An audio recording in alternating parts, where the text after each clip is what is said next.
چلا گیا تھا. تھوڑا سا روکتے ہیں ان کو. یہ وہ عظیم پرسنالٹی ہے جی جنہوں نے بوٹ پالش کو ہرایا تھا جی انہوں نے. اور یہ زبردست قسم کی آج اڈیالہ جیل کے حوالے سے بتا رہے ہیں جی. اڈیالہ جیل کے باہر میں بھی ہوں. اور آپ اپنا پہلے تعارف دیں جی اس حوالے سے. بسم اللہ الرحمن الرحیم. افضال عظیم پہاڑ ایڈوکیٹ ہوں میں سینئر نائب صدر ہوں سینٹرل پنجاب کا. لائرز فورم میں بھی میرے پاس ذمہ داری ہے. مجھے خان صاحب نے یہ NA 123 سے ٹکٹ دیا تھا اور الحمدللہ وہاں فارم 45 کے حساب سے میں وہاں سے جیتا ہوں. 7734 ووٹ کی میری لیڈ ہے.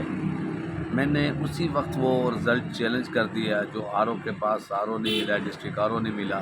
اور اس کے بعد الیکشن کمیشن میں میری جو پٹیشن ہے الیکشن کمیشن میں وہ پینڈنگ ہے تقریباً 15 تاریخ کی. اور اس کے بعد 411 نمبر اس کا لگا ہوا ہے, وہ آج تک نہیں. میں فل بینچ میں بھی پیش ہو کے میں نے ان سے کہا تھا کہ یہ میری پٹیشن کیوں نہیں لگا رہے. تو یہاں تک میری ان سے تلخی ہو گئی تھی کہ جب وہ کہہ رہے تھے کہ یہ طریقہ کار نہیں. میں نے کہا پھر مجھے طریقہ کار بتائیں, میں ایک ایڈوکیٹ ہوں, میں نے ایک پٹیشن دائر کی ہے, اس کا نمبر آنا چاہیے فوری طور پہ. اور وہ اسی کے تو میں نے کہا آپ سیدھے لفظوں میں آپ کہہ دو کہ بھی یہ پٹیشن شہباز شریف کے خلاف ہے جس کو تم وزیر اعظم لانا چاہتے ہو. تو یہ کس طرح؟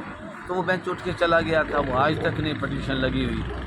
اب خان صاحب نے جب کال کی تھی تو اس کے بعد خان صاحب کو انہوں نے اس کال کے بعد ہائی کورٹ ہفتے والے دن وہاں ہمارا احتجاج تھا تو میں بھی وہاں ریلی لے کے پہنچا. مجھے میرے ساتھ ایک اور ایڈوکیٹ تھے, ہمیں ہائی کورٹ گیٹ کے بالکل آگے سے اٹھا کے لے گئے.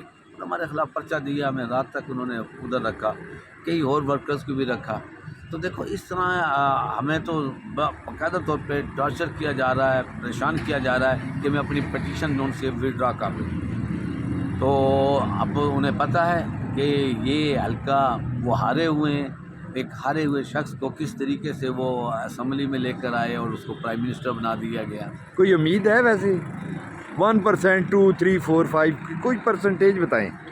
دیکھو اگر قانون ہے تو پھر تو امید کیا ہے, پھر تو میں کلیئر.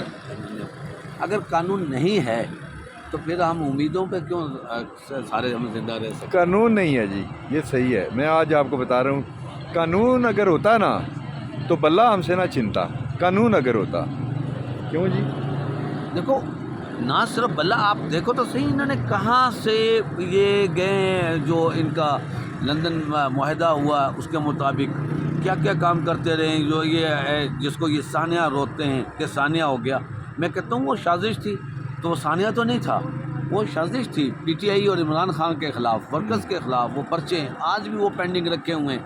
کوئی بھی اب یہ میرے ساتھ یہ ناصرہ صاحبہ کھڑی ہوئی ہیں, یہ اپنے حلقے میں موومنٹ کرتی ہیں تو وہ یہ جو 96/23 ایک مشہور مقدمہ ہے اور اس کے وہ وہاں بھی چھوٹے چھوٹے بوٹ پالشی فراؤن بنائے ہوئے ہیں جو انویسٹیگیشن آفیسرز ہیں. وہ جاتے ہیں, وہ تھریٹ کرتے ہیں کہ آپ کو اس میں ڈالنے لگیں آپ کے. انہوں نے اخیر کر رکھے. ابھی تک ہماری خواتین اندر ہیں.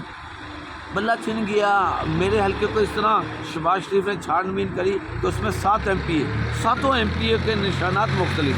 ہمیں کوئی ریلی نہیں, ہمیں اجازت کے باوجود کوئی جلسہ کے نہیں دیا گیا. اور اس کے باوجود الحمدللہ اور واضح اکثریت سے جیتا ہوں میں. RO کو اٹھا کے لے گئے, آرمی اس طرح لے کر آئے. اب دیکھو یہ ہماری آرمی کا جرنیلوں کا یہ کام نہیں ہے کہ وہ صرف اب الیکشن کو اس طریقے سے اپنے من مرضی کرتے رہیں. ایک ہارے ہوئے شخص کو انہوں نے وزیر اعظم بنا دیا, انہوں نے دکھا دیا. پہلے وہ اس کا تھا. دیکھو میرا واحد ایک ایسا نہیں, آپ کی بات کاٹ رہا ہوں, ایسا نہیں ہے کہ وہ اپنا سیف سائڈ پیکج جو ہے وہ کرنے کے لیے ان کو لائے ہیں کہ ہم درمیان سے نکل کے اپنے بڑے گھروں میں جہاں باجوہ وغیرہ گئے ہیں وہاں چلے جائیں, اپنے آپ کو سیکیور کر لیں. کیا ایسا تو نہیں ہے؟ نہیں, میں یہ سمجھتا ہوں کہ عمران خان صاحب کوئی اس طرح کی نا پولیٹکس نہیں کر رہے کہ وہ انتقام والی. وہ ابھی تک بھی ہماری جتنی مرتبہ بھی ملاقات ہوئی انہوں نے کہا بالکل قطعاً کوئی نہیں. ہاں لوگ تو تیار ہیں جی. آپ میں خود کہتا ہوں میں تیار ہوں. میری پوری ٹیم, میں جماعت اسلامی میں ہوتا تھا, ہماری پوری ٹیم جو ہے تیار ہے جی. پوری کہتی ہے کہ ایک دفعہ خان صاحب کہیں اپنے آپ کو اگر کہیں جی یہ کریں وہ کرنے کے لیے پوری. آپ گراس روٹ لیول پہ بتاؤں کہ لوگ کہہ رہے ہیں جی کہ خان صاحب کہیں، لیکن خان صاحب نے شاید یہ کہا ہے کہ یار یہ وقت بھی گزر جائے گا، اس کے بعد بہاریں آئیں گی. اب خان صاحب نہیں چاہتے کہ کوئی اس طرح کی کال دے دیں. خان صاحب نے پرامن احتجاج کی کال دی کہ احتجاج کرو، آپ پرامن ریلیاں نکالو. تو اس کا نتیجہ یہ ہوا کہ ریلیاں نہیں نکالنے دی گئی، تشدد کیا گیا.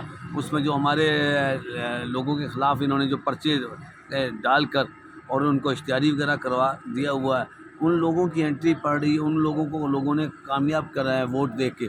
تو ان حالات میں میں کہتا ہوں کہ یہ آپ تھکے تو نہیں ہیں مایوس؟ نہ تھکے تو نہیں؟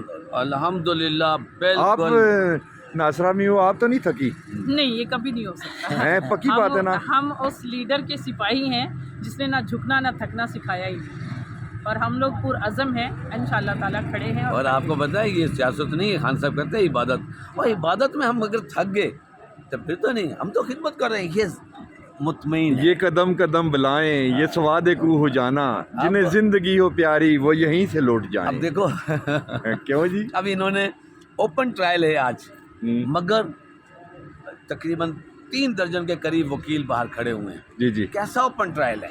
کوئی نہیں. یہ اوپن ٹرائل تو نہیں، یہ گھونسلے بازیاں ہیں، یہ بند ہونی چاہیے. یہ جو کہتے ہیں ہم نے اس طرح کر دیا، اور دیکھو صحیح آپ کے صحافیوں کو نہیں اندر جانے دے رہا. ان کو کھڑا ہو، سمیع ابراہیم صاحب 5 مرتبہ یہاں آ کر پریشان ہو کے گئے ہیں. تو یہ کیا کر رہے ہیں؟ یہ کب تک کرتے رہیں گے؟ انشاءاللہ ہم لوگ تھکنے والے نہیں ہیں. یہ جو قیدی نمبر 804 ہے نہ یہ تھکا ہے اور نہ ہی اس کے ورکر تھکیں گے. میرا جیسا بندہ ہے، اللہ آپ کی جرت کو جہاں یہ شباز شریف لیڈ لیا کرتا تھا، اس کے آنے والے وہ حلقے میں لیڈ لیا کرتا تھا، کہ اس عمران خان کے ورکر نے اس کو چت کر دیا، ہرا دیا. اگر اس کو وہ جرنیل اٹھا کے لیں تو اس کا تو علاج انشاءاللہ تعالیٰ ہو جائے گا، اللہ پاک کر دے گا. ہم پر امید ہیں انشاءاللہ. بہرحال آپ نے دیکھ لیا نا جی، یہ ہم سوشل میڈیا ٹیم ہے پی ٹی آئی کی. آپ جذبے دیکھ لینا جی، اس جذبوں کو سلام. Thank you so much. جی جی.